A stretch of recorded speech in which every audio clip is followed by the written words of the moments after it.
So inside the Swift, we're going to start on the control panel, which is right by the door. Very simple, 3 buttons here and a button up here. To work the caravan when you're on a site, you press this button so it's lit up. And let me just press this, I'll come to that in a minute. So it's lit up red, picture of a caravan. That means we're on and we're working off the leisure battery. If we want water to come out the taps, we have to turn the pump on. This little indicator here means we're hooked up to mains, so we've got a 240 feed coming in. And at any time, you can tap this button here and it gives us our voltage, so 14 volts, and it displays the whole thing so we know what we're working off. This one here, picture of a car.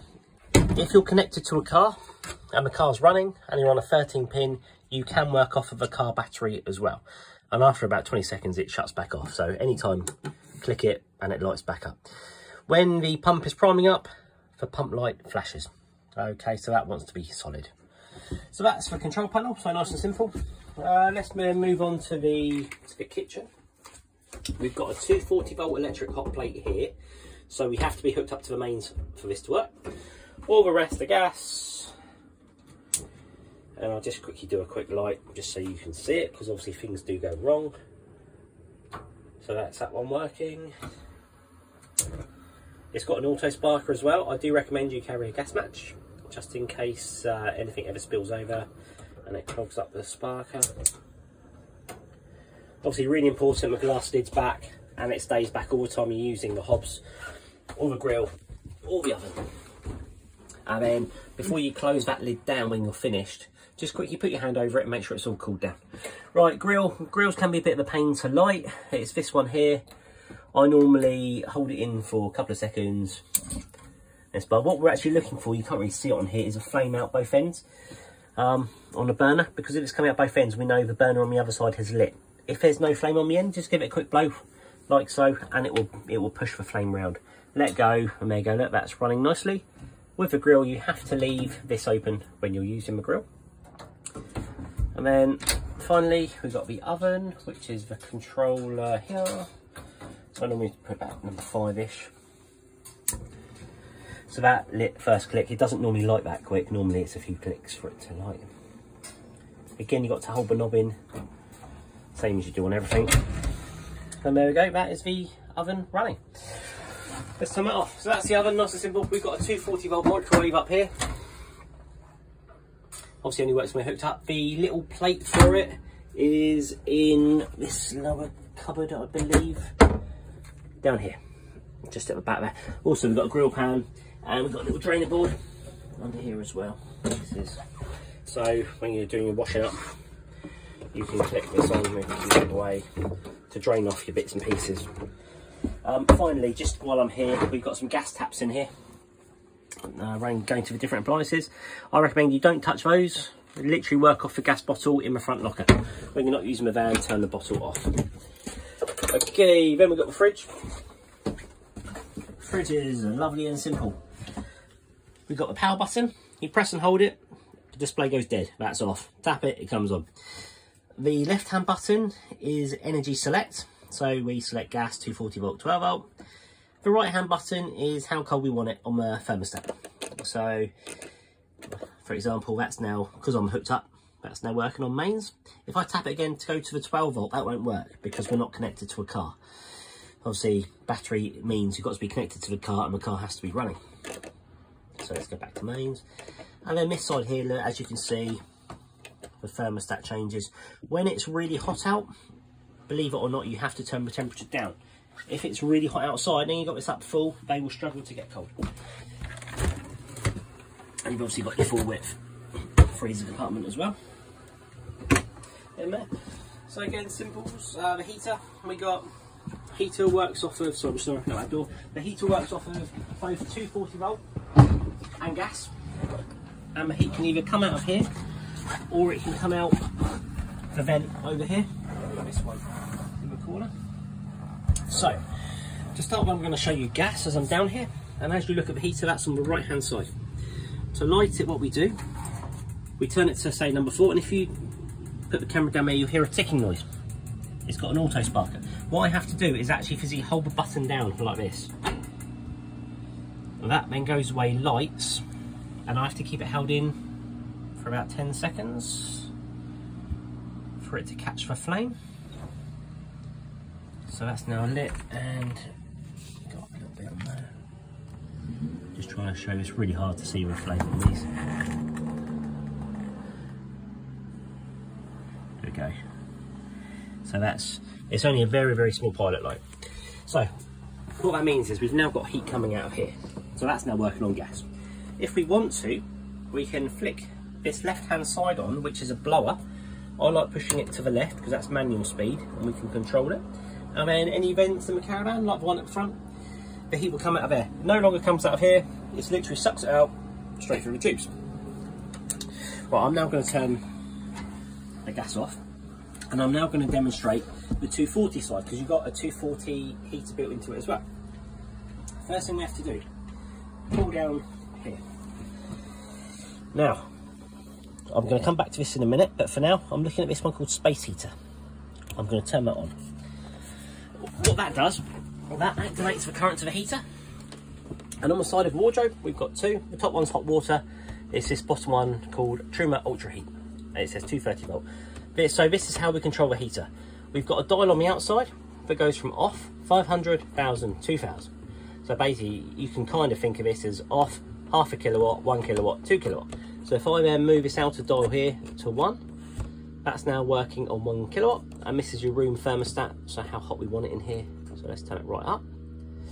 So what that means now, this heater, the electric element is kicked in on 1 kilowatt. And what will happen is, after about 5 minutes, heat will come out of here.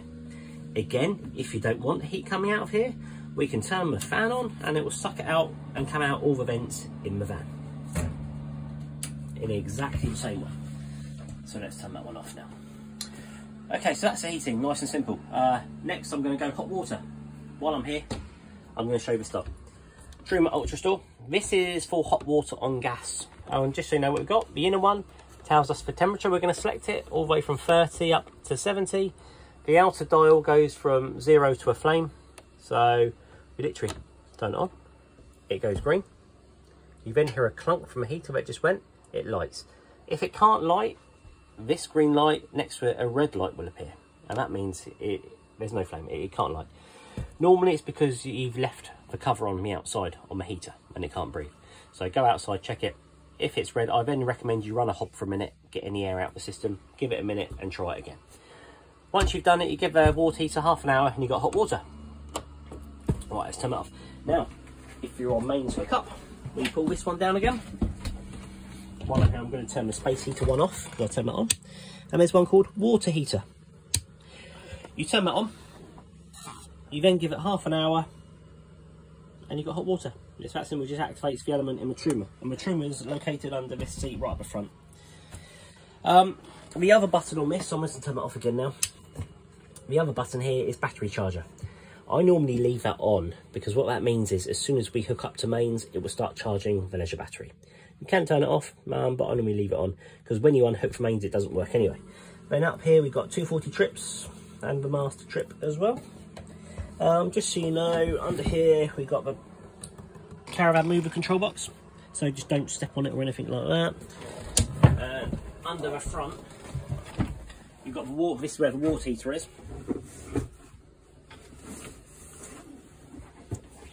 The only thing I just wanted to show you was two things. We've got all the fuses here. Obviously the book tells you what fuse goes where, but this is the main thing, the Truma, and that little yellow thing on the floor, the lever. At the moment it's in a down position. It's a good idea when you're not using the van to put that into the up position, so it's pointing into the air.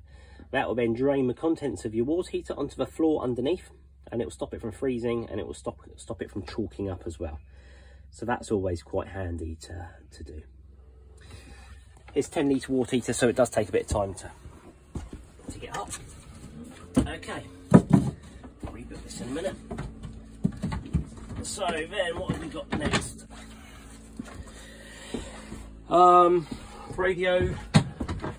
Radio's up here. So as you can see, we took the front off because that cuts the power to it by pressing this one. You can take it fully off. You don't have to. It's got a little CD player in it as well. Yeah, it's very good. I'll leave that on. Obviously the aerial's on the outside for that. There is a TV aerial in here. So when you get a TV, you pop it up here. You've got your aerial point. got 12 volt point and a 240 point, and obviously the 240 only works when you're hooked up to mains. In the wardrobe, apart from having the table, freestanding table, we've got the directional aerial and a booster at the back. So the booster, we turn the power switch on so it goes red. I then undo the screw on the aerial, and if you look, there's a red dot on it. They say when you're travelling, red dot facing forwards, because that's the direction of the antenna with it down. But what you'll do is you'll have a look, to keep it simple, at all the other vans on the campsite, what way is the aerial facing? If they're all facing that way, we turn it like that, lift it up in the air, tighten it up, like so. It's that simple. To bring it down, undo it, red dot forward, bring it down, and then just remember to tighten it back up as well. So that's simple. We've got the big roof vent up here, the handle, so it goes right up in the air and drips in my hair where it's been raining last night. You can leave it up, you can bring it down halfway onto the latch point and flick it over. Make sure when you're driving it's fully closed though, and obviously you've got your flat screen and your night shade.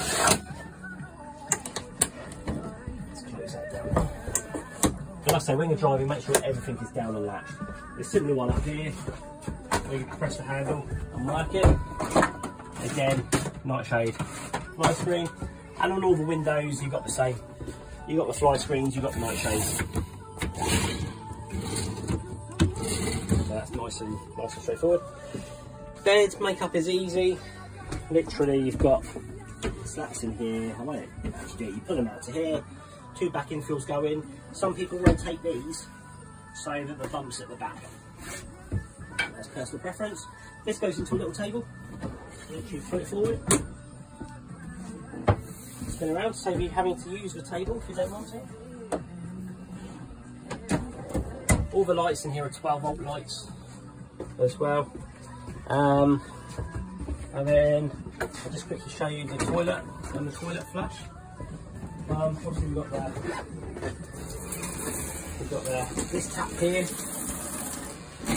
doubles up as a shower, which you can then very cleverly flick this out and around.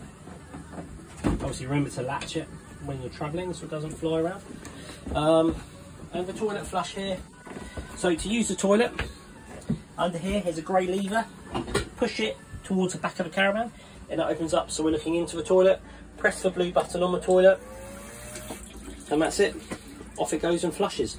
Just remember to close it when you're finished. If you forget, you won't be able to put it out on the outside. I think that's pretty much it. I think I've covered virtually everything. There are going to be other little things on here that you're going to ask me questions about, but that is the main thing. Like I say, what people do wrong, they don't turn these off properly, or leave the 241 on, or the gas on low rather than off. So I always give it a quick check before I bring this down. And when you load up the cupboards, make sure you're very careful, because what sometimes happens, especially not on these, you put a load of heavy objects up here, you travel, they move, you open it, and they come down and put a big old dent in the work surface. This is where you keep your handset for your motor mover, and just so you know, there's 2 light switches down here. The one on my left does the toilet room, let me just double check that. Yeah, and the one on the right does the awning light. So toilet room light, awning light. And then also when you're not using my van, literally turn it off on the panel up here, and that's it.